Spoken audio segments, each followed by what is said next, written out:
ঢাকা চিটাগাংয়ে যাতে দূরত্ব কমিয়ে আনা যায় সেই জন্য সরকার উদ্যোগ গ্রহণ করছেন। সেটি হচ্ছে নতুন একটি কর্ড লাইনের মাধ্যমে নারায়ণগঞ্জ থেকে কুমিল্লা একটি কর্ড লাইন তৈরি করে ফিজিবিলিটি স্টাডি কাজ চলছে। সেটি যদি বাস্তবায়ন করা হয় তাহলে প্রায় 80 কিলোমিটারের মধ্যে আমাদের দূরত্ব কমে যাবে এবং সেই ক্ষেত্রে 1 ঘন্টা 20 মিনিট ঢাকা চিটাগাং এর দূরত্ব সময় কমে আসবে।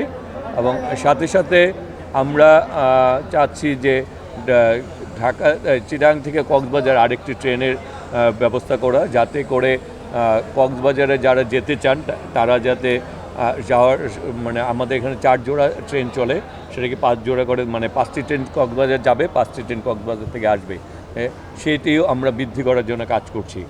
এছাড়া আমরা মূলত আজকে কক্সবাজারে 2000 পর্যন্ত আমরা এসেছি, চকরিয়া পর্যন্ত।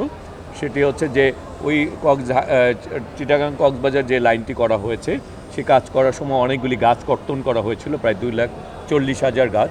সেই পরিবর্তে যে গাছগুলি লাগানো হয়েছিল তা এখন বর্তমান কী অবস্থায় আছে। সরকার যেহেতু বনায়নের জন্য সামাজিক বনায়নের জন্য কাজ করছেন, সেই ক্ষেত্রে আমরা যেখানে যদি গাছের কোনো কমতি থাকে সেই ক্ষেত্রেও আমরা সামাজিক বনায়নের জন্য আমরা কাজ করছি।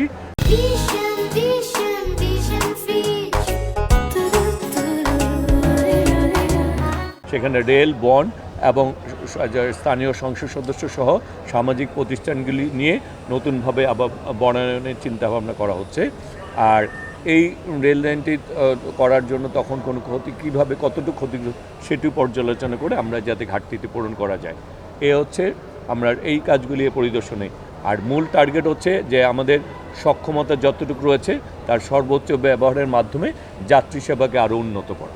আমরা ইতিমধ্যে সরকার সিদ্ধান্ত নিয়েছে যে সরকার নতুন কোনো লিজ দিবে না, এবং সরকার যেই লিজগুলি রয়েছে সেগুলি আমরা পর্যবেক্ষণ করে যেগুলি বাতিল করা যায় বাতিল করা হবে।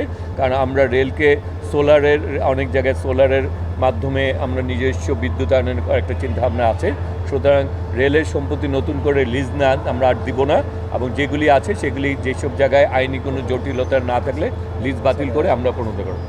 দেখুন, এই সরকার মাদকের বিরুদ্ধে সরকারের অবস্থান আপনারা জানেন। সরকার মাদকের বিরুদ্ধে নতুন আইন প্রণয়ন করেছে এবং মাদকের ব্যাপারে আমরা শুধু রেল না সারা বাংলাদেশে অভিযান চলছে। সুতরাং মাদকের সাথে যারা প্রত্যক্ষ পরোক্ষভাবে জড়িত তাদের আমরা আইনের আওতায় এনে তাদের শাস্তি দেওয়ার জন্য সরকার সর্বোচ্চ অংশগ্রহণ করছে। আমরা তো বললামই যে মাদকের বিরুদ্ধে সরকারের অবস্থান খুব শক্তিশালী এবং মাদকের বিরুদ্ধে সরকার নতুন আইন প্রণয়ন করেছে। সুতরাং আইন প্রয়োগকারী সংস্থা তারাও যদি জড়িত থাকে তাদের বিরুদ্ধেও ইনশাআল্লাহ ব্যবস্থা গ্রহণ করা হবে। ধন্যবাদ।